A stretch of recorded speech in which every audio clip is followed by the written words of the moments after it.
No, he's not saying it's an actual myth. He's just questioning this common usage of attention span, or really this idea of a shortening attention span. So he doesn't think that this is happening. You're constantly talking about how no one can finish a book anymore. Yes, that's exactly the point. I'm bookish. We're both bookish. So what he's saying is that when we talk about attention, we're biased toward reading.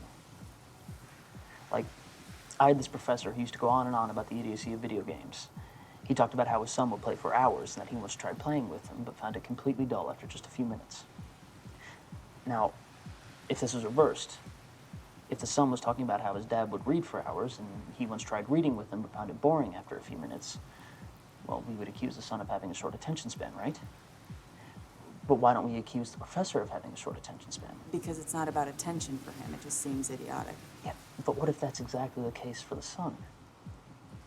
See, what he's saying is that this boy is actually able to give hours of attention to a video game because it's interesting to him. Yeah, but that's because video games are designed for people with short attention spans. Yeah, see, that's what bookish people say.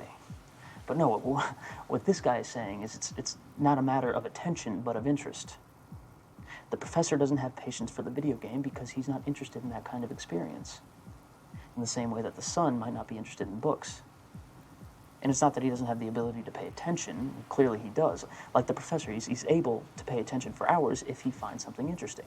So down with books, long live video games? No, not at all. What he's offering is a critique of a critique. But in its place, he identifies a different kind of crisis.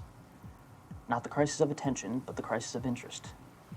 See, to talk about attention is its own kind of distraction. Okay. Kids pay attention to things that interest them. The real question is, what interests them? Or us? Are we losing interest in things that matter? Words on a page, for instance. But yeah, see, maybe that's not so important. What about everyday life? Are we losing interest in everyday life? You got all this from Marginalia. Well, you know, he also filled all the blank pages in the back.